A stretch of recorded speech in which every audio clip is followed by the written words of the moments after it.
agradecidos en un día así, con tanto frío, el que nos animemos a salir de casa, y agradecemos, por lo tanto, la presencia de todos, pero especialmente vamos a agradecérselo hoy a José María Andreu, el doctor en Filosofía y Teología, que nos acompaña hoy, colega en las tareas pedagógicas en el CRETA y con un largo historial de persona dedicada precisamente a la reflexión de la filosofía y de la teología. Y nos va a venir bien porque llevamos una semana desde que Andrés nos conmocionó el martes pasado con sus planteamientos y sus interrogantes, y andamos por ahí dando vueltas en este foro y en algún otro sobre la cuestión de la formalidad del lenguaje, un lenguaje que cuando se pone a hablar de Dios se encuentra con tantas limitaciones. Y si el otro día hablábamos de las y las comprensiones de Dios a lo largo de la historia, pero allí en esas tanto intentos de comprensión como en la constatación de nuestras incomprensiones, siempre constatamos que todo es búsqueda y todo es intento de, y todo es expresión de anhelo, y todo es proyección, nos decía, pero es también introspección, es decir, es también resultado de que nuestros anhelos salen, y no salen solamente ahí en el diván del psicoanalista, proyectando efectivamente nuestros idealismos tanto raros, sino que salen también de nuestra realidad cotidiana, porque parece que Dios, o nosotros mejor, conectamos más desde nuestra necesidad y desde nuestra experiencia de necesidad que desde otro tipo de experiencias. Y hablar de Dios siempre nos resulta complicado. Por eso hoy le pedimos a José María a ver si nos dice una palabra, porque los poetas andan buscando la palabra adecuada que nos diga y nos ponga en conexión con. Y el arte anda buscando, toda esa búsqueda también de ese anhelo que nos empalme y nos enlace con esa realidad de misterio que nos desborda, aunque desde la necesidad andamos también necesitados de palabras de cercanía y de ternura. Estamos hechos un poco un mar de líos, José María. Entonces, por eso estamos hoy escuchando con ganas o esperando escuchar tu palabra para que, a ver, ¿qué podemos decir de Dios hoy? Y cómo podemos entendernos entre nosotros sobre Él y cómo podemos entendernos con Él. Pues vamos a escucharte, ya ves, con cierta ansiedad y con mucho interés. Te enchufamos el micro. Bien, gracias. Y sobre todo enchufamos nuestra psicología. Gracias por la presentación. No sé si voy a defraudaros, porque voy a insistir sobre todo que el mejor modo de hablar de Dios es precisamente el silencio y el testimonio. Pero en fin, ¿verdad? He elaborado un esquema que tenéis ahí y que intentaré seguir. Por eso tendré que ceñirme bastante a la lectura, porque corro el peligro, si me libero de los folios, que en algún aspecto me detenga mucho, y entonces como el tiempo vuela, pues no llegaríamos a decir de las otras cosas que me parece son tan importantes como las primeras. De las incomprensiones, comprensiones humanas de Dios en la historia, al mismo Dios. En expresión de Pascal, después de hablar del Dios de los filósofos, vamos a hablar del Dios de Abraham, de Isaac y de Jacob, del Dios Padre de Jesús y nuestro. Y nos preguntamos cómo podemos hablar de Dios, cuando nuestro hablar de Dios es un hablar con sentido.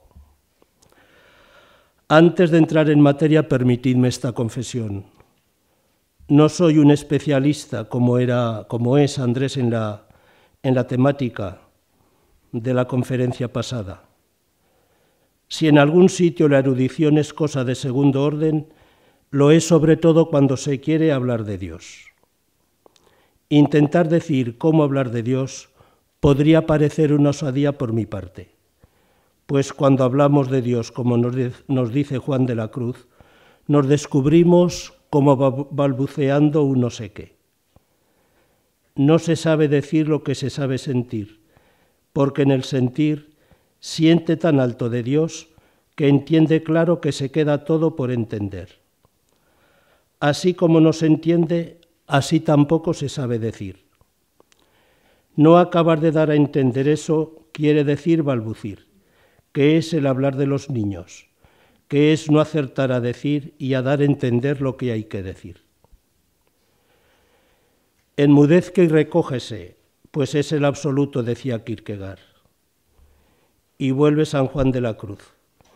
En el delicado amor de Dios para el alma, yo no querría hablar, ni aun quiero, porque veo claro que no lo tengo de saber decir, y parecería que ello es si lo dijese, y por eso aquí lo dejo.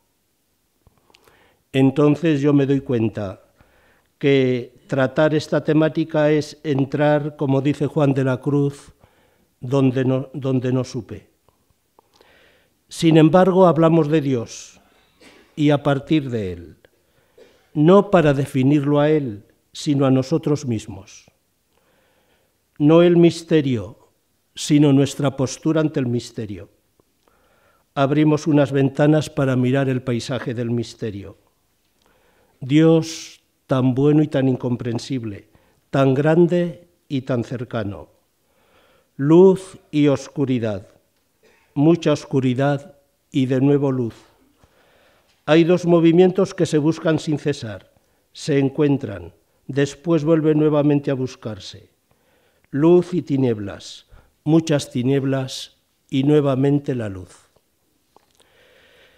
Sencillamente os invito a entrar en el juego de la comprensión del misterio divino, que está siempre presente como lo inominado y lo indefinible, y que solamente rozamos con la punta más aguda de nuestro espíritu.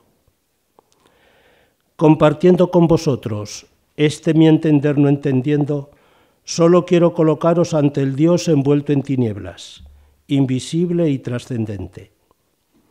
Torpes para hablar, como niños que no saben hablar, hablamos de Dios, con el sentimiento torturante de ser metal que resuena y campana que retiñe. Porque ¿quién puede saber con seguridad si tiene el amor, sin el cual todo lo demás es sonido vano? Conscientes de la cortedad del decir, en expresión de Juan de la Cruz, consideraremos los cabos que no podemos atar como un testimonio de lo trascendente. Abordamos el tema limitándonos a lo que en una hora podemos decir. Quedarán cuestiones y preguntas abiertas. Cualquiera puede proseguir y completar estas reflexiones. Todas giran en torno a lo que debe ser el lenguaje religioso para que sea un lenguaje significativo. El giro lingüístico de la reflexión filosófica que se ha producido en el siglo XX tiende a tratar los problemas filosóficos a partir del examen de la forma en que aparecen en el lenguaje. El lenguaje afecta sustancialmente al mensaje. Es como un molde que moldea el mensaje. El sentido no está detrás del lenguaje, sino en él. El lenguaje da forma, configura el sentido. Los problemas filosóficos son ampliamente problemas del lenguaje. Se originan cuando se pretende usar fuera de los contextos donde cumple cabalmente su función. Estos pseudoproblemas brotan cuando el lenguaje va de vacaciones y empieza a operar locamente como una turbina que girase fuera de sus engranajes. Un lenguaje es una forma de vida. No podemos considerarlo aisladamente y en sí con independencia de las funciones que cumplen la vida de los hablantes. Wittgenstein, en las investigaciones filosóficas, insiste en que el significado de una palabra es su función, el propósito que cumple. Una palabra o una oración tienen el significado que tienen porque alguien se lo ha dado y no porque estén dotadas de algún poder independiente de nosotros. Para comprender adecuadamente el significado, hay que identificar cómo se usa esa palabra o esa proposición. El significado de una palabra es su uso en el lenguaje. Lo que marca en última instancia la distinción de usos del lenguaje son los distintos contextos lingüísticos en que se desarrolla. Esos contextos constituyen lo que Wittgenstein denomina juegos del lenguaje. El concepto está en el juego lingüístico como en su casa.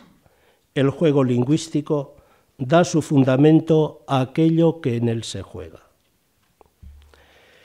Entre los múltiples juegos del lenguaje está el lenguaje religioso. El lenguaje religioso es el lenguaje ordinario utilizado de cierto modo en función de una forma de vida, la religiosa. ¿De qué habla y qué es lo que afirma el enunciado religioso? Solo puede indicarse dentro del juego lingüístico religioso y de la forma de vida que sostiene dicho juego. El lenguaje adquiere significado cuando la actividad lingüística se entrelaza con la praxis vital humana. Nuestro hablar obtiene su sentido del resto de nuestra actuación. El lenguaje religioso es incomprensible a quienes no pertenecen a la comunión religiosa de lenguaje y de acción. Y es imposible lograr con proposiciones enunciativas que quien todavía no actúa del modo como se opera con palabras religiosas entienda de qué se trata.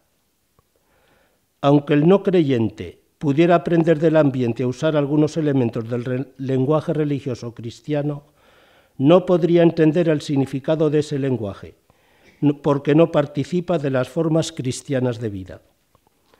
Wittgenstein subrayaba el abismo que se da entre el creyente y el no creyente. Su visión de la realidad es muy distinta y dice, no sé siquiera si uno podría entender al otro. El lenguaje religioso puede ser sospechoso del lenguaje ideológico si posee una deficiente relación con la experiencia religiosa. La experiencia religiosa no es una experiencia al margen de lo que es la experiencia de la vida, andar, comer, llorar, tener hijos, sino la manera de experienciar en todo ello la condición divina en la que el hombre consiste. Lo religioso lo vive el hombre en la experiencia de lo cotidiano, en la experiencia del amor, de la muerte y en el encuentro ineludible con el misterio divino, en cuya falta de fondo todo se funda, cuya sola noche esclarece toda claridad superficial de la vida humana. El hombre tiene que ver en este mundo con todo, hasta con lo más trivial, pero tiene que ver con todo divinamente. Justo ahí es donde está la experiencia religiosa. Hablar de Dios es tan peligroso como necesario. La inconveniencia de las palabras surge cuando lo indecible entra en juego. Su nombre es aquel que no puede ser nombrado, no puede ser pronunciado por labios humanos. El innombrable es el más hermoso nombre que tiene, porque lo coloca de una vez por encima de todo lo que se pretenda decir de él, escribe San Alberto Magno. Solo Dios tiene el poder de nombrarse a sí mismo. Ninguna lengua lo dice ni lo comprende. Nadie da a Dios su nombre, sino que es Dios quien lo entrega. El hecho de que Dios se exprese lo hace nombrable y accesible, e igualmente revela su ser incomparable y su inaccesibilidad. Manifiesta su nombre, pero solo como santo. Sin duda alguna este nombre comporta un misterio. Por sí mismo dice algo inaccesible. Yo soy quien soy. Nadie puede forzarlo ni siquiera penetrarlo.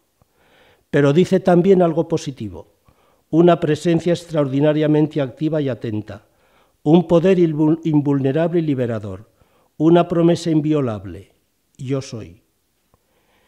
El gran himno de Filipenses 2, 5, 11 hace la asombrosa observación de que el Verbo, humanizado por la encarnación y glorificado por la resurrección, recibe del Padre el nombre sobre todo nombre.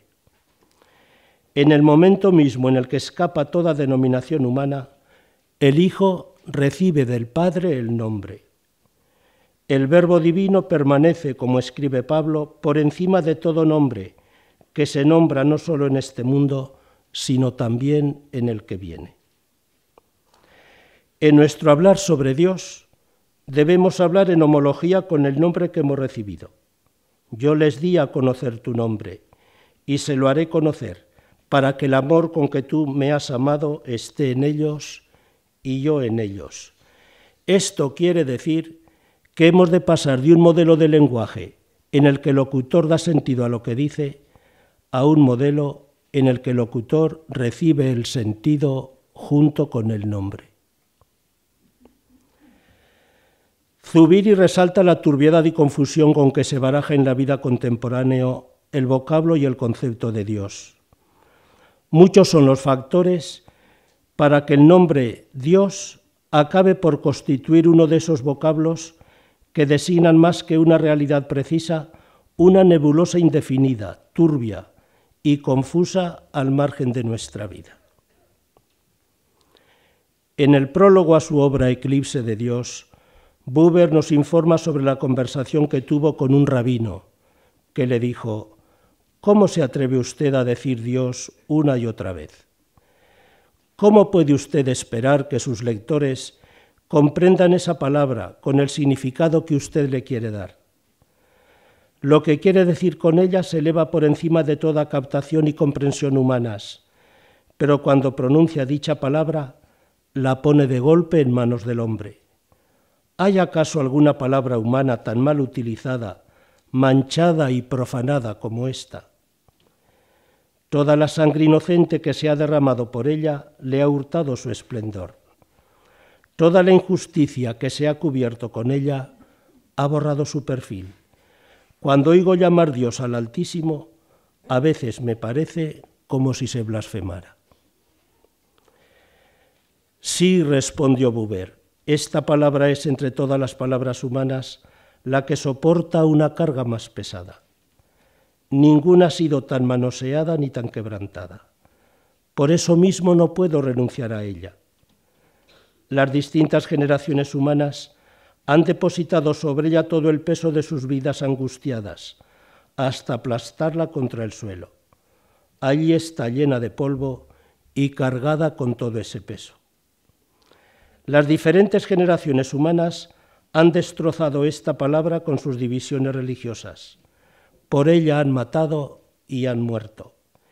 En ella están todas y cada una de las huellas de sus dedos, todas y cada una de las gotas de su sangre. ¿Dónde podría encontrar yo una palabra mejor para descubrir lo más alto? Aunque tomara el concepto más puro y resplandeciente de la cámara más recóndita en la que los filósofos guardan su tesoro más preciado, lo único que en él podría hallar es una imagen intelectual que no nos vincula, mas no la presencia de aquel en el que pienso, de aquel a quien el linaje humano ha venerado y envilecido con su monstruoso vivir y morir. Es cierto que dibujan caricaturas y debajo escriben la palabra Dios. Se matan entre ellos y dicen que lo hacen en nombre de Dios.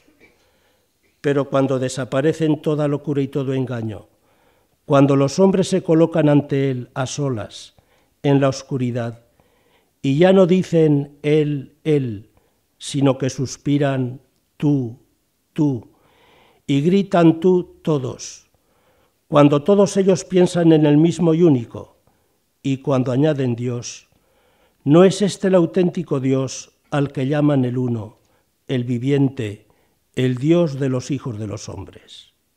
No es Él quien les oye, no es Él quien les escucha.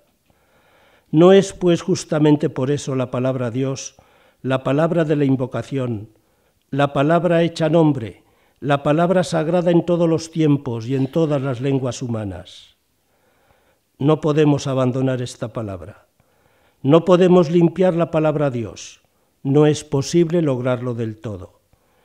Pero levantarla del suelo, tan profanada y rota como está, y entronizarla después de una hora de gran aflicción, eso sí podemos hacerlo. Toda palabra, como escribe Nietzsche, es una máscara. La reflexión seria tiene una función terapéutica sobre el pensamiento y el lenguaje religiosos, pues también en religión hemos incurrido en un desconcierto lingüístico. Debemos pulir el lenguaje religioso de las confusiones, oscuridades, ilusiones que como espectros todavía lo enmascaran. El genial Gaston Bachelard nos exhorta a psicoanalizar los conceptos, es decir, a despejar los diferentes intereses que constituyen en cierto modo su base afectiva, a destruir todo utilitarismo por disfrazado y agazapado que esté y por elevado que pretenda ser, y mostrar el perfil epistemológico de cada conceptualización.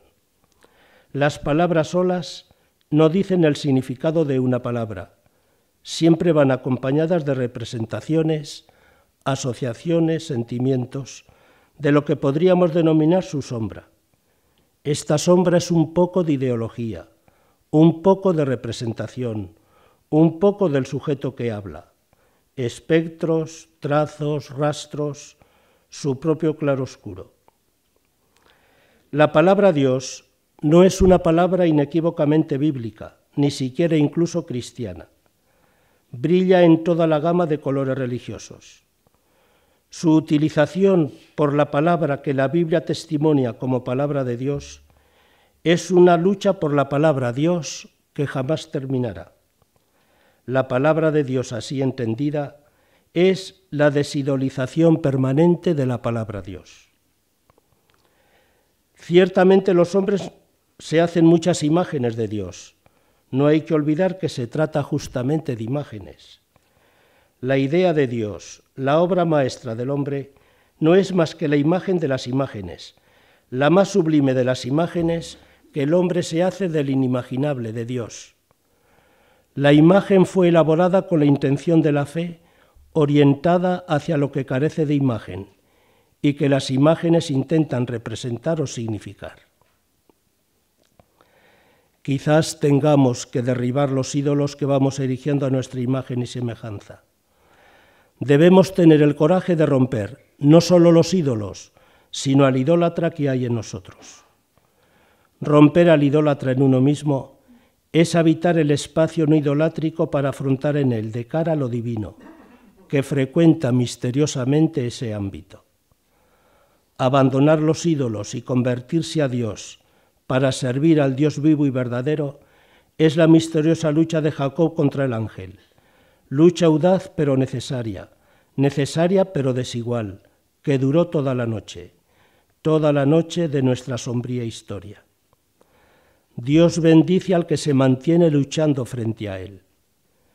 La idolatría solo se borra ante la ausencia de concepto, ausencia iniciadora de una aproximación diferente a Dios como Dios desconocido. Ruego a Dios que me libre de Dios, decía el maestro Eckhart. Cuanto más cerca estamos de Dios, tanto menos se diluye nuestra fe en las medias luces de las imágenes y conceptos. Los conceptos crean ídolos. El concepto de Dios no es una comprensión de Dios mediante la cual una persona domina el misterio, sino el medio por el cual la persona se deja atrapar por el misterio que está presente, aunque siempre distante. Solo el asombro conoce. San Juan de la Cruz, en la subida del Monte Carmelo, dice que ningunas formas ni noticias sobrenaturales que pueden caer en la memoria son Dios, y de todo lo que no es Dios se ha de vaciar el alma para ir a Dios. Dios no es simplemente el primer otro, sino que es distinto de los otros, otro de otra manera, otro con una alteridad previa a la alteridad de los otros, diferente, por tanto, a cualquier prójimo, y trascendente hasta la ausencia, hasta su posible confusión con el barullo que hay. Con dificultad se dice algo de la sustancia del espíritu si no es con entrañable espíritu. San Gregorio Nacianceno, en sus discursos teológicos que contribuyeron a que desde el siglo V fuera conocido como el teólogo, insiste en la dificultad del lenguaje sobre Dios. No a cualquiera, escuchadme bien, no a cualquiera le corresponde hablar de Dios. No es esta una cosa que se adquiera bajo precio, y que competa a los que se arrastran por la tierra. Añadiré algo más. No se puede hablar de Dios siempre, ni con todos, ni bajo cualquier aspecto. Se puede hacer en ciertas ocasiones, con ciertas personas y en cierta medida. No compete a todos, porque es de los que se han ejercitado y han avanzado por el camino de la contemplación, y antes que eso, de los que han purificado alma y cuerpo, o dicho con mayor rigor, de los que los están purificando. Porque tocar la pureza sin ser puro puede resultar peligroso, como lo son los rayos del sol para los ojos enfermos. ¿Con quiénes se puede hablar de Dios? Con aquellos que se toman el asunto en serio y no como una cosa cualquiera, objeto también de diversión placentera después de las carreras de caballos, los teatros, las canciones, las satisfacciones del vientre y de lo que está por debajo del vientre. Para estos también la charla insustancial sobre tales cuestiones y la destreza de las disputas dialécticas constituyen un elemento de placer. Yo no digo que no haya que pensar nunca en Dios, porque hemos de acordarnos de Dios más que de respirar. Y si me es lícito decir esto, no tendríamos que hacer otra cosa que acordarnos de Dios. Yo soy de los que aprueban la palabra que recomienda ejercitarse día y noche, contar la tarde, la mañana y el mediodía y bendecir al Señor en todo momento. Y si es preciso emplear la expresión de Moisés, estando acostado, levantado, yendo de camino o haciendo cualquier otra cosa, y conformarse con este recuerdo a la pureza. Luego yo no me opongo al recuerdo continuo de Dios, sino a la disputa sobre él. San Juan Clímaco, en la escala espiritual, síntesis de la espiritualidad en la era patrística, enseña lo mismo. Es peligroso hablar de Dios y podría ser peligroso para los incautos. El que tenga deseos de definirlo es un ciego que se empeña en medir las arenas de los mares. El eclipse de Dios que tiene lugar ahora, del que habla Buber, significa, entre otras cosas, la reducción de Dios a mero objeto de discusión, de duda, de reflexión. Ese tratamiento que oculta a nuestros ojos su presencia real e impide que el hombre se relacione con él como un yo con un tú, en vez de como un yo con un ello. Si ante el misterio divino ya no nos sorprendemos como ante una novedad inexpresable y le miramos desde fuera como materia de conocimiento o como una simple ocasión de estudio especulativo, sin viveza de corazón o sin inquietud amorosa, se acabó. Ya no queda en las manos más que un ídolo o un fantasma. Reflexionar acerca del hablar sobre Dios requiere adentrarse en el misterio divino para establecer allí nuestra morada. Después de todo, no está lejos de ninguno de nosotros, pues en él vivimos, nos movemos y existimos. El misterio incomprensible que llamamos Dios está cerca. Se le puede hablar y nos cobija dichosamente, a condición de que no intentemos someterle a nosotros, sino que nos entreguemos incondicionalmente a él. Hay que abismarse en el misterio divino y familiarizarse así, mediante lentas aproximaciones, con un pensamiento que nos excede. Solo podremos hablar de Dios si pensamos divinamente las cosas divinas. Muchos hablan de Dios, pero pocos tienen la experiencia de pensar el pensamiento abismal, inefable, escondido de su abismo de misterio, sin el cual el pensamiento no es pensamiento de Dios. Hablamos de Dios a partir de Dios. Si permanecemos en él, para no tener que decirnos lo que después del discurso divino, al final del libro de Job, dice el hombre en presencia de Dios: he hablado a la ligera. ¿Qué voy a responder? Me taparé la boca con mi mano. Yo te conocía solo de oídas, mas ahora te han visto mis ojos. Por eso retrato mis palabras, me arrepiento en el polvo y las cenizas. Y el tiempo vuela. ¿Cómo hablar de Dios hoy? ¿Verdad? En nuestra cultura científico-técnica, antropocéntrica y secular. Os voy a decir dos palabras y seguimos. pues hemos de hablar de Dios como misterio. Y hablamos de Dios como misterio porque hoy, en esta era antropocéntrica, el hombre se ve a sí mismo como misterio.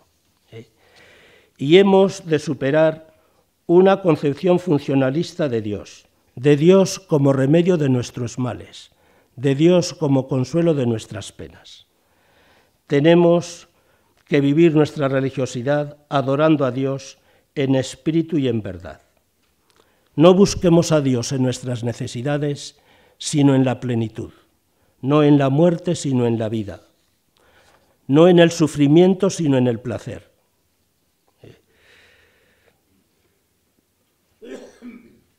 Reconozcamos a Dios, dice Bonhoeffer, no cuando nos faltan las fuerzas, sino en la plenitud de la vida, en la vida y no cuando está cercana la muerte, en la salud y en el vigor, no en el sufrimiento.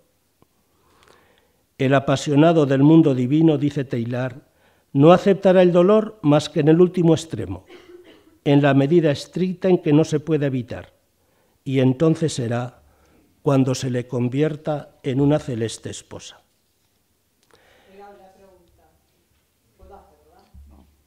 Después. Bien, y ahora vamos ya a los apartados, intentar a ver si nos ceñimos. Hablar de Dios es proclamar el misterio de Dios. No hay verdadera relación con Dios al margen del misterio. En todo lo que se dice de Dios y de la experiencia de Él, es esencial mantener la conciencia de que se habla de misterio. Proponemos un saber, dice Pablo, sobre Dios que es misterio. Dios no deja de ser misterio al revelarse, sino que se revela como misterio. El Dios vivo no es solo un Dios que se revela, sino también un Dios que se oculta. Isaías escribe, verdaderamente tú eres un Dios escondido. La revelación divina es revelación del misterio y a la vez autocomunicación de Dios en el misterio. Dios se comunica en el misterio y por ello el misterio es una característica de su modo de comunicación. La revelación no abole el misterio, pero revela el misterio como tal. San Agustín, he creído en tus libros, pero son palabras muy misteriosas. Maravillosa profundidad la de tus escrituras, cuya superficie se nos presenta acariciando a los pequeñuelos. Pero maravillosa profundidad la tuya, Dios mío, maravillosa profundidad. Da vértigo asomarse a ella, vértigo de respeto y temor de amor. Sentimos la presencia de Dios en todas partes, aunque envuelta en un misterio inmenso, sublime y rudo. Lo pensamos como lo real que nos circunda y en lo cual estamos inmersos. Escribe Edith Stein, esto significa seguramente una percepción muy oscura que apenas es posible llamar conocimiento. San Agustín, quien buscó el camino de Dios sobre todo a partir del interior y quien indicó en frases siempre nuevas el empuje de nuestro ser más allá de sí mismo hacia el ser verdadero, expresa de muchas maneras nuestra impotencia para captar lo inasible. La palabra nos revela el misterio, pero sin dejar de ser el misterio de Dios. Clemente Alejandrino tiene esta expresión bellísima.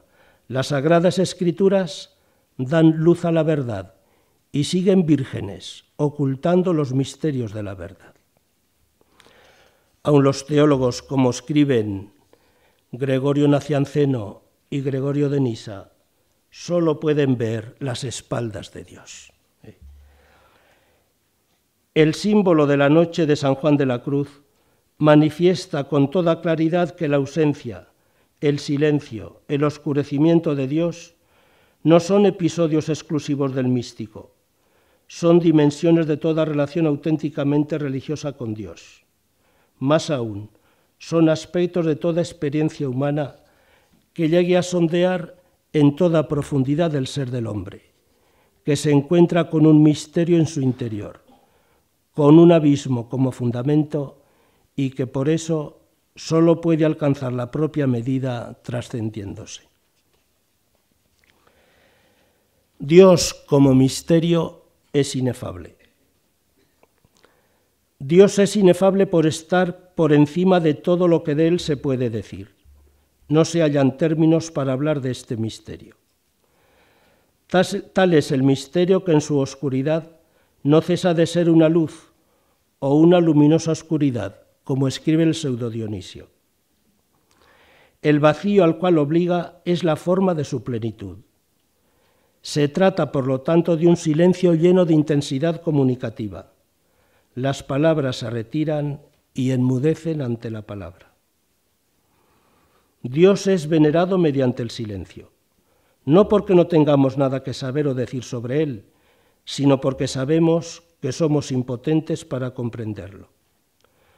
La inefabilidad del misterio divino no es tanto una triste reflexión sobre la limitación humana, cuanto la exuberante celebración de la infinitud de Dios.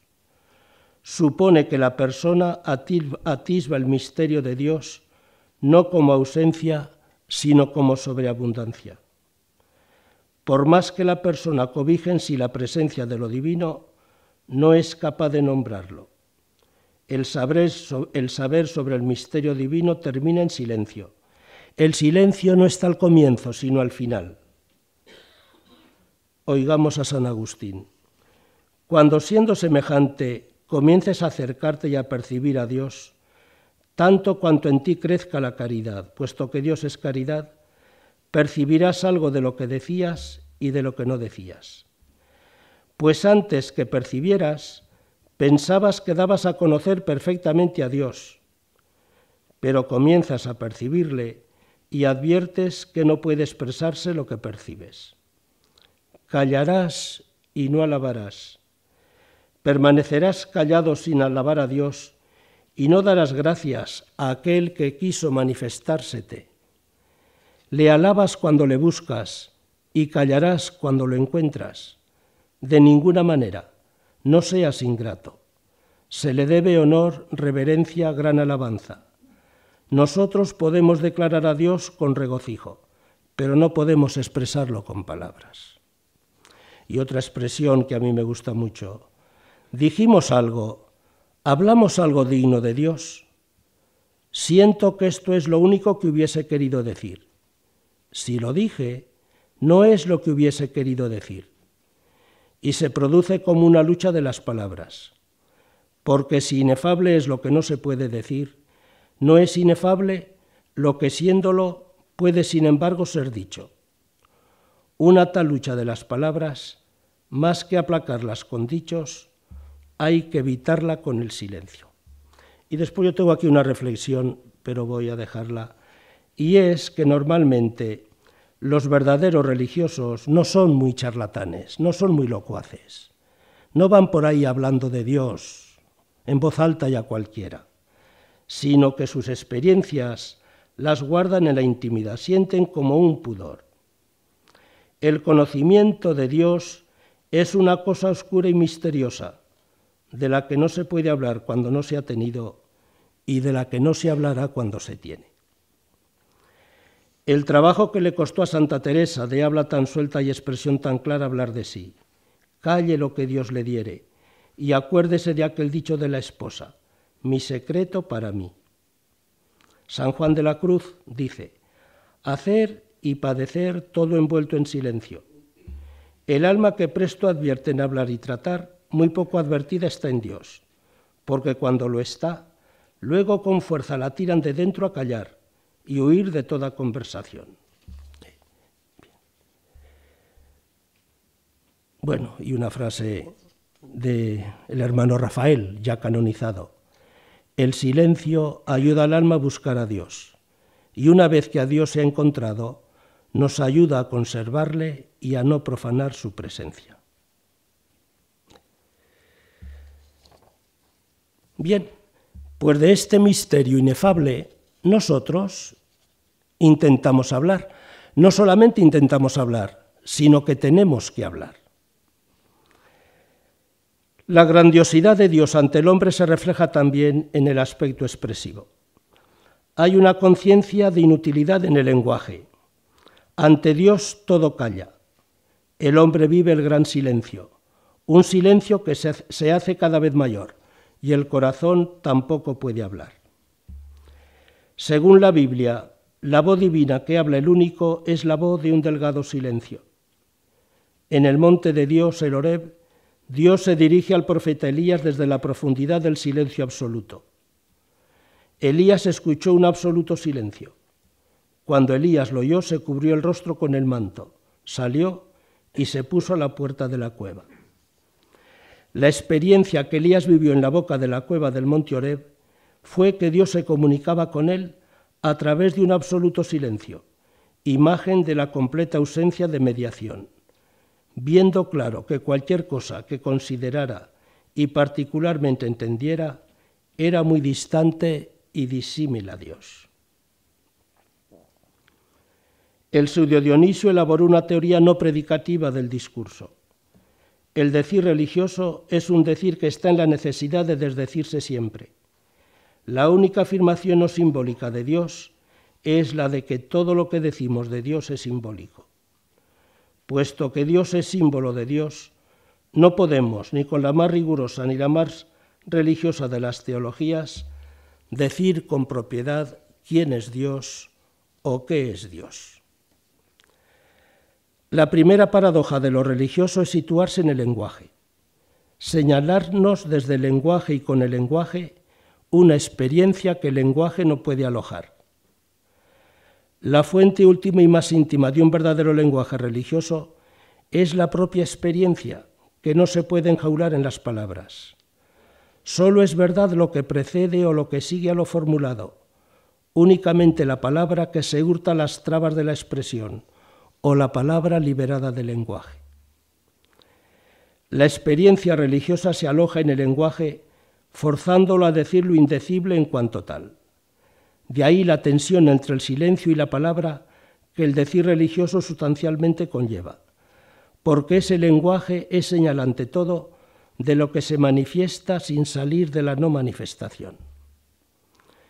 En su descenso sobre el lenguaje, la experiencia religiosa arrasa el lenguaje para llevarlo a un extremo de máxima tensión. El decir de la palabra religiosa remite esencialmente al indecible en que se funda. No tiene esta palabra más territorio propio que el descrito en la expresión los desiertos de la proximidad. Palabra pues del límite, del borde o de la inminencia, testimonia la imposible aproximación a su nombre. El otro, cuya presencia es discretamente una ausencia, permanece como lo más lejano en la más próxima proximidad, como la lejanía de la proximidad. Si el lenguaje religioso es cada vez más un testimonio de la necesidad de un hablar en la frontera de lo decible, es un lenguaje simbólico. El símbolo es instrumento primordial para expresar lo indecible. Es inherente al símbolo verbal y al acto simbólico que lo que es manifiesto nunca logre expresar exhaustivamente aquello a lo que se alude con el espíritu. El símbolo siempre conserva sus trasfondos secretos. Es como un vestido que sugiere la forma del cuerpo y al mismo tiempo la oculta.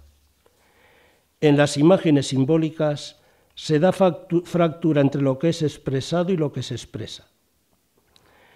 Es propio del enigma y de la profundidad de la expresión simbólica el revelar y ocultar al mismo tiempo. De ahí que si afirmamos que el universo es la expresión de la realidad de Dios, estamos diciendo que el universo revela y oculta la realidad última. Esas marcas secretas que Dios ha dejado en las cosas son igualmente encubrimiento de su revelación y revelación de su encubrimiento.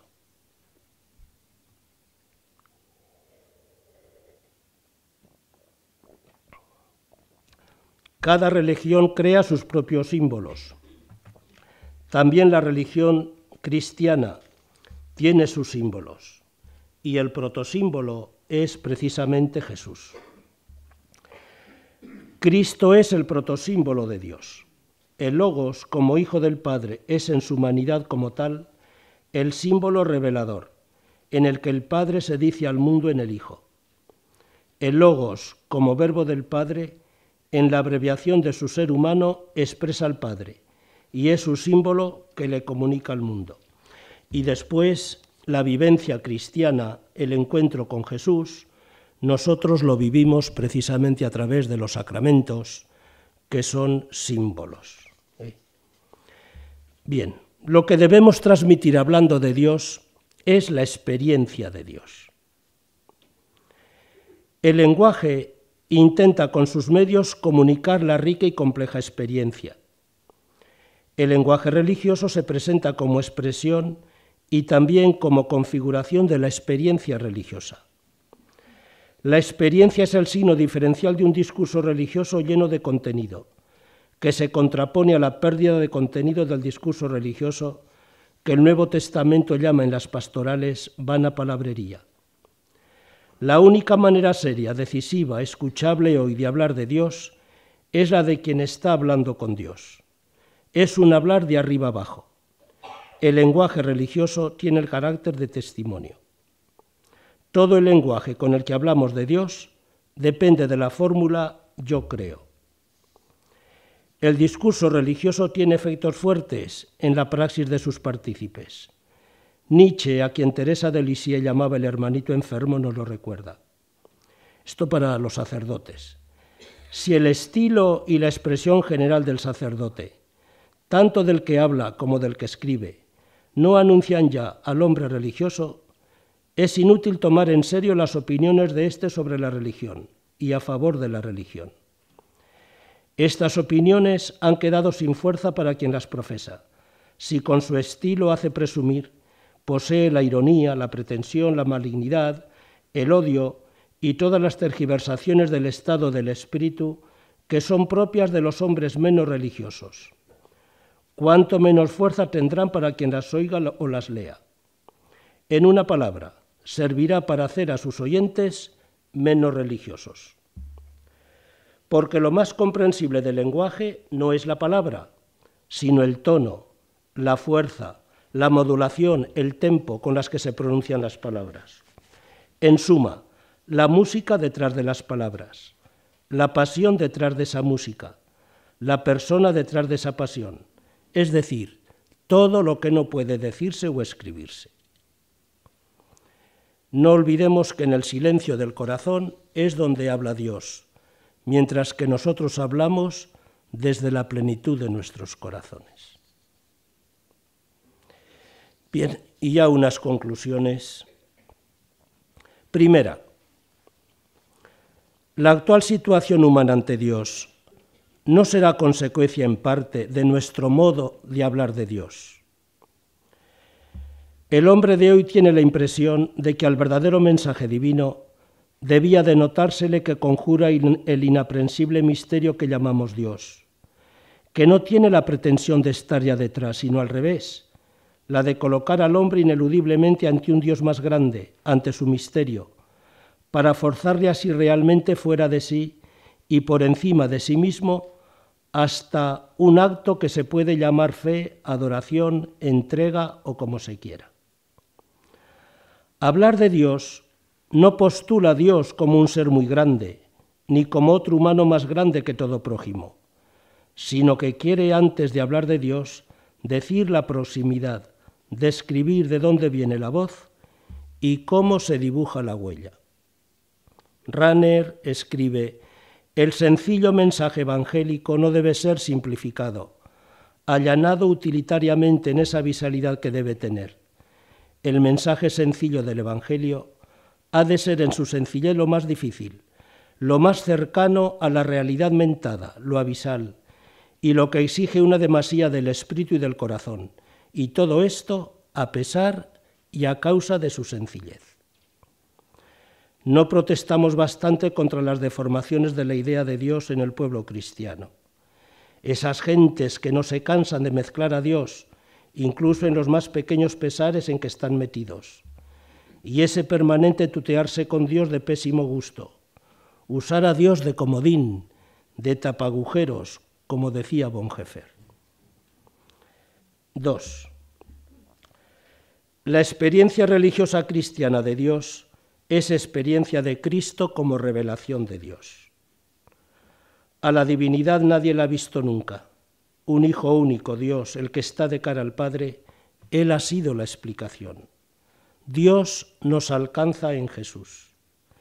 En Cristo reconocemos la imagen visible del Dios invisible, visibilidad de lo invisible, visibilidad en la que lo invisible se da a ver como tal. Jesús es el revelador del Padre, sin que esta revelación definitiva desvele para el hombre el misterio de Dios. En la revelación de Jesús, el Padre entra en una epifanía absoluta, aunque filtrada por la finitud. La profundidad del rostro visible del Hijo entrega a la mirada la invisibilidad del Padre como tal. En las palabras de Jesús presentimos la sobrepalabra, esa palabra que se expresa a través de todas las palabras aisladas, pero no expresándose a sí misma, sino expresando al Padre que calla en ella. Como esa palabra resume y condensa todas las palabras de la Escritura, éstas desarrollan y articulan, refractan en muchos colores, quiebran en muchas facetas la palabra única y definitiva. La lengua de Dios no es el hebreo, ni el griego, ni el latín. Su lenguaje propio y particular es Jesucristo, su palabra hecha carne. Él habla a través de su carne. A través de lo que Jesucristo es, opera y padece, de lo que hace y deja de hacer, y evidentemente a través también de lo que dice, pues habla las palabras de Dios. Pero sus palabras solo constituyen una parte muy limitada de la palabra que Él es, palabra que al principio se dirigía a Dios y luego se hace hombre de carne débil como la nuestra y acampa entre nosotros. En Él oímos la palabra infinita y vemos en una forma e imagen finita el arquetipo y ejemplar eterno. Hoy no cabe oír una palabra sobre Dios sin oír al Hijo, que es la palabra. Nosotros podemos oír la palabra porque nos hallamos en ella, porque la palabra encarnada nos asume en sí y se nos da como forma de existencia. La palabra se hizo carne como nosotros para que pudiéramos ser espíritu como ella. 3. El cristiano ha recibido de Jesús la misma misión que él recibió del Padre. Igual que el Padre me ha enviado, os envío yo. Viviendo como hijos de Dios, pues de hecho lo somos, hablamos continuamente de Dios. Hablamos incluso cuando no pronunciamos palabra alguna, cuando efectuamos un trabajo o nos entregamos al ocio. Siempre hablamos de lo que somos, pues el hablar es natural para nosotros. Las palabras y las obras revelan lo que es el hombre, y una vida auténticamente cristiana es el mejor testimonio del Evangelio. 4. La experiencia cristiana de Dios no se realizará exclusivamente en unos actos religiosos separados de la vida y paralelos a ella. Se encarnará sobre todo en una determinada forma de vivir que reproduce la forma de vivir de Jesús. Y como lo esencial de la forma de la vida de Jesús se resume en su ser para los demás, manifestado en el amor y en el servicio, la experiencia cristiana de Dios tendrá su manifestación más auténtica en el servicio y el amor a los hermanos. Conociendo a Dios por el acto de amor, el hombre imita a Dios en su más alto nombre. Solo el amor conoce cómo hay que saber. Desde el punto de vista de la caridad, el cual solo puede ser adoptado estableciéndose y enraizándose en ella, se conoce la profundidad inagotable, secreta del Dios amor. El amor a los hombres puede ser la nueva manera de hablar de Dios en nuestra época, una manera callada, una manera de silencio, que hace que Dios se exprese en la solicitud por nuestros semejantes y en la tarea de hacer el bien. 2 ejemplos claros, Carlos de Foucauld y la Madre Teresa de Calcuta. Si alguien ha hablado de Dios al hombre de hoy de manera convincente, son precisamente ellos. No es testigo quien habla de Dios, sino aquel a través del cual Dios habla. Lo esencial no es lo que decimos de Dios, es lo que Dios dice a través de nosotros.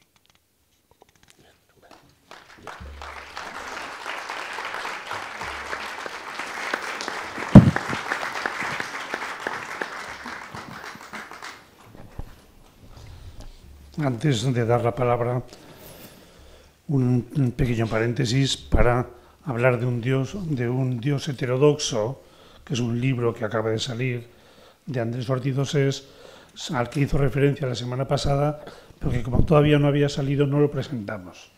Entonces, la primera presentación que se hace, que está en la institución Fernando el Católico. Otra cosa que también presentamos es que mañana, en Acción Social Católica, en Don Jaime, primero 33, hay un foro de opinión que se tratará sobre la visión del cielo que reflejan 3 religiones, y esas 3 religiones representadas por 3 mujeres. Una mujer del Islam, otra del cristianismo y otra del judaísmo. Mañana el cielo visto por 3 mujeres de distinto credo. Ahí en Acción Social Católica. Que el próximo día bajaremos de Dios al hombre y empezaremos a pensar también en lo que podemos decir sobre el ser humano, que se considera a sí mismo de barro. Por lo tanto, esta cerámica, ¿qué podemos decir de ella y cómo la cuidaremos? Hecho este paréntesis, pasamos ya al turno de ruegos y preguntas. A ver, para quien quiera, ¿mantiene su petición? Le pasan ahora un... La pregunta porque la has contestado según la has ido informando. Ah, muy bien. ¿Alguna petición de pregunta más?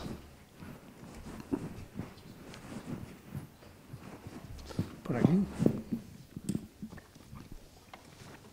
Ya ha terminado, ¿verdad?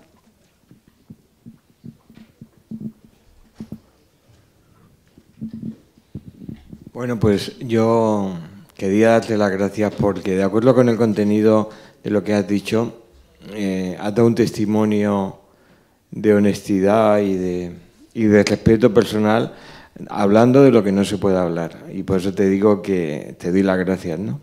Y además en el tono en que lo has dicho.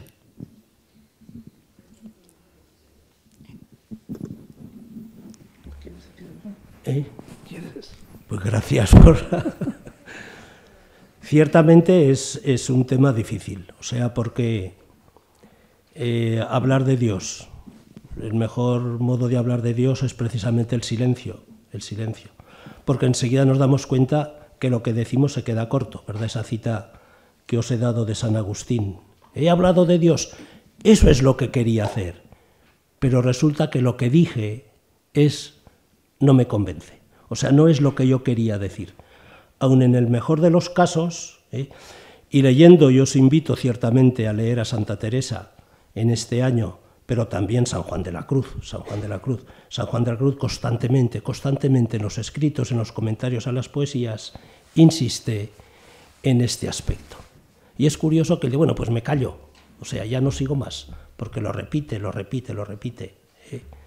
Bien, y de eso tendríamos que ser conscientes, porque nos parece, ¿verdad?, que tenemos que hablar de Dios enseguida.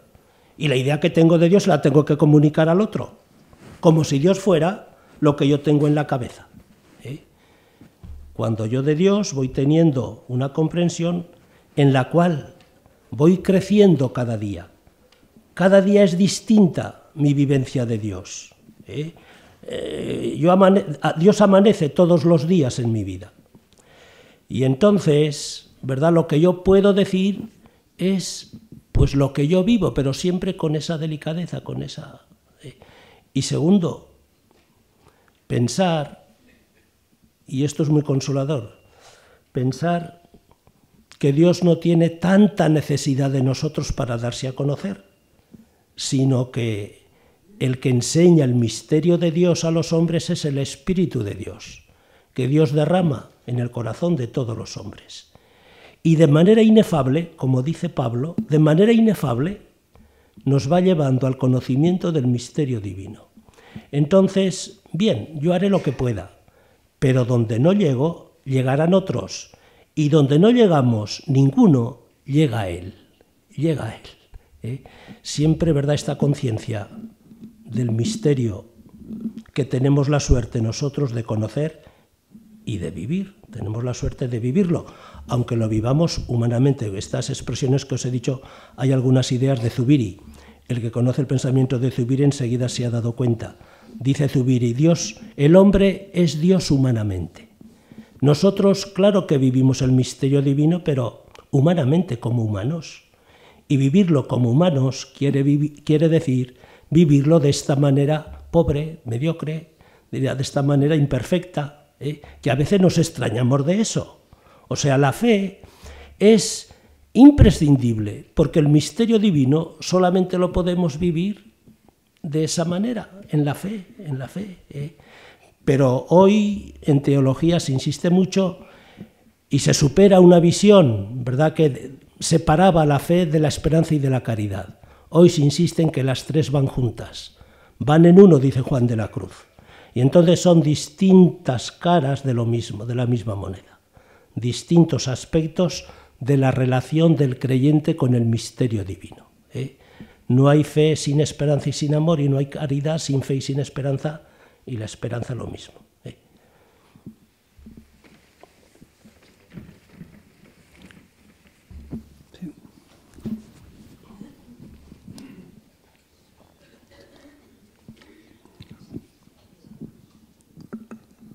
Muchas gracias también por esta profundísima conferencia. Yo estaba pensando en Santa Teresa cuando dice, cuando habla muchas veces de la amistad con Dios, ¿no? Y dice, es menester amigos fuertes de Dios para animar a los flacos o algo así, y que la oración pues es una conversación con un amigo. Entonces, no sé, me pregunto si traspasa Santa Teresa ese misterio cuando habla de amistad, o cómo entiende usted esto. No, precisamente Teresa y Juan de la Cruz lo mismo. Edith Stein ha hecho unos estudios muy interesantes, sabéis que entró en el Carmelo, ¿verdad? Y se dedicó al estudio de los escritos de Teresa de Jesús y de Juan de la Cruz, y ella encuentra unas coincidencias muy grandes entre los dos. Entonces nosotros, ¿verdad?, tenemos la suerte de vivir con Dios porque Dios viene a nosotros. Y entonces esa relación nosotros la vivimos siempre como gracia, ¿verdad?, la vivimos como don. No somos nosotros quienes vamos a Dios, no somos nosotros quienes amamos a Dios, sino que nosotros somos amados por Él. Y en todo caso nuestro amor es respuesta al amor que recibimos de Él. No amaríamos a Dios si no experimentáramos en nuestra vida el amor de Dios. Solamente amamos a quienes nos aman. Esta es una manera de vivir el amor. Pues bien, tenemos la suerte de vivir, ¿verdad?, esta experiencia amorosa con Dios, claro, pero eso no quiere decir que en esa relación se pierde de vista que Dios es Dios. Dios es Dios. Y es así como el hombre se pierde en ese piélago, como dice Santo Tomás, en ese océano. O sea, nos perdemos en él. Y por toda la eternidad, que antes se había dicho, ¿verdad?, se decía, siempre os acordáis, que la fe y la esperanza eran virtudes teologales de este mundo, según Corintios, y después en el otro estaría el amor. No, hoy se admite los teólogos que durante toda la eternidad no será suficiente para que agotemos el conocimiento del misterio divino. Cuanto más lo conozcamos, cuanto más lo vivamos, más iremos descubriendo lo que es, y por lo tanto siempre inmensamente más grande de lo que estamos viviendo y de lo que estamos conociendo. O sea, una cosa no quita la otra. O sea, ¿quién se atrevería a considerarse amigo de Dios, amigo de Jesús, si no fuera porque Él se hace amigo nuestro? Cuando nosotros, como humanos, somos lo que somos. Nosotros damos pena. Nuestra fidelidad a Dios es como es. El justo peca 7 veces, es decir, todo lo que le da la gana. Y una manera de vivir precisamente el amor inmenso de Dios es el perdón. Dios nos está perdonando siempre. O sea, que te quiero decir que no por el hecho de que se viva en amistad con Él, no por eso, ¿verdad?, la conciencia y la vivencia de su carácter mistérico desaparece, que a veces se puede dar esa sensación. O sea, a veces leyendo a Teresa de Lisieux, ¿verdad?, la autobiografía, uno tiene la sensación de que parece que la trascendencia de Dios en Teresa de Lisieux brilla por su ausencia, porque insiste tanto en menearse, en correr por el cielo, como el crío por su casa y que Dios tal y cual, pero olvidamos que precisamente el crío, el niño, es el que de lo que el padre lleva en la cabeza no tiene ni la mínima idea. O sea, y por lo tanto ella da como bueno todo lo que el padre hace. O sea, lo que el padre hace, lo que el padre piensa, lo que el padre... Y vive su enfermedad final tremenda, ¿verdad?, con aquella confianza, incluso con aquella alegría. Pero bien, yo no veo, no sé si lo ves tú, o sea, el hecho de la relación amorosa o de la amistad con Él, de la cercanía de Dios, es una cercanía lejana, o sea, es jugar con las dos palabras, ¿verdad? Cerca, lejos, porque siempre nuestra relación con Dios, ¿verdad?, la vivimos en la fe. Carlos de Foucault tiene aquella expresión, dice, no sé si Dios me ama, a mí no me lo ha dicho, a mí no me lo ha dicho. Algunos estudiosos de Teresa de Jesús y de Juan de la Cruz, si resaltan una diferencia entre las dos, es que Teresa a lo mejor subraya con su modo de hablar, ¿verdad?, tan fresco, tan espontáneo, subraya tanto la cercanía de Dios que parece, ¿verdad?, que la trascendencia está ausente, parece. Dios me ha dicho, y Dios, yo soy Teresa de Jesús, yo soy Jesús de Teresa, o sea, parece como, ¿verdad?, tiene esas conversaciones con el Señor, y sin embargo, Juan de la Cruz, ni éxtasis, ni diálogo, sino la noche oscura, la noche oscura, la noche oscura.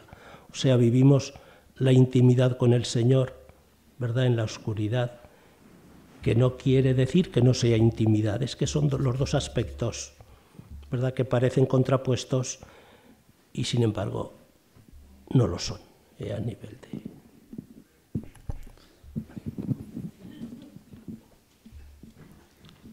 Sí, yo te iba a hacer una pregunta que, en fin, pienso que a lo mejor podía ser comprometida para un profesor de teología como tú eres.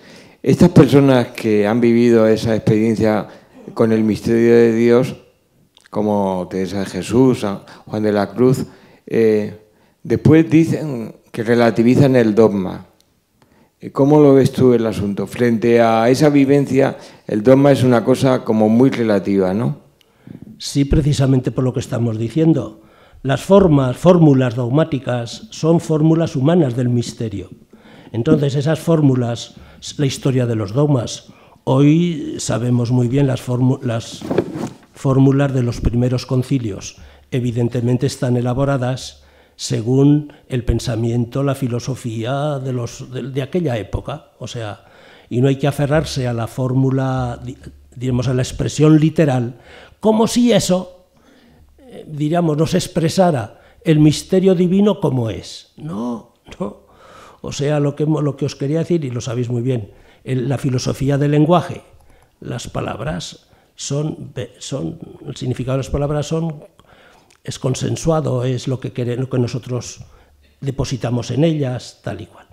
Lo que sí que podríamos afirmamos en teología es que esas expresiones son mojones en el camino, que nos señalan el camino de la reflexión, que tiene que ser superado.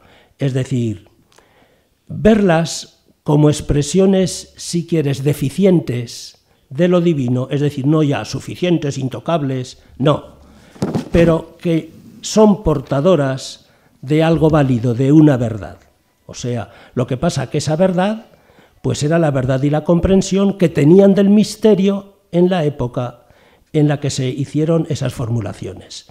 Decía Jesús que el Espíritu nos iba a llevar al conocimiento pleno de la verdad a lo largo de toda la historia. La comunidad cristiana va creciendo en el conocimiento y en la vivencia del misterio de Cristo. Hoy nosotros tenemos la suerte de tener y de gozar de una vivencia y una comprensión del misterio divino más ricas que las que tuvieron generaciones anteriores. Aquí estaría el dogma de la comunión de los santos. O sea, todo, ¿verdad?, entre los distintos miembros de la Iglesia circula, y todos nos beneficiamos de otros. O sea, Agustín, Juan de la Cruz, Teresa de Jesús, ¿verdad?, son amigos, hermanos míos, que me ayudan a mí a vivir o a descubrir el misterio de Dios. Y los que vengan detrás se beneficiarán de lo que nosotros, pero todo será siempre relativo, o sea, siempre se irá creciendo. La última. Buenas tardes. Yo estoy contenta de estar hoy aquí, es la primera vez que vengo, pero de manera teológica, usted ha planteado el misterio de Dios como un misterio inalcanzable. Es verdad. Pero claro, estamos en unos tiempos en que se tiene que hablar de Dios sencillamente, es verdad, con el ejemplo, pero como su representante es Jesucristo, nos tenemos que hacer como Él. Pero yo, conforme he ido hablando, me he ido achicando, porque parece como que hay una distancia enorme. Está allá lejos. Yo sí que podría decir algo, porque sí he tenido una experiencia, pero también lo ha dicho usted, no se puede explicar. Ese es el silencio de cada uno.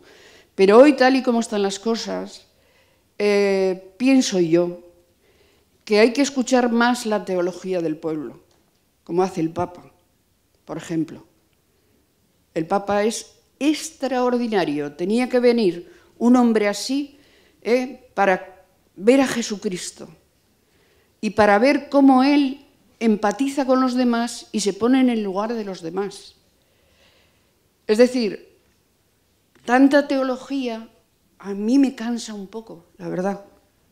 Me cansa un poco. Es verdad que se aprende, pero de cara a dar un empujón a los demás, de cara a decir Jesucristo es la salvación, Jesucristo es el que nos ama, Jesucristo, entonces hay que empujar de otra manera, pienso yo, porque el otro día en una reunión también dije que había que escuchar también a la teología de los de a pie y que San Agustín pues es humano como todos y se podía haber equivocado.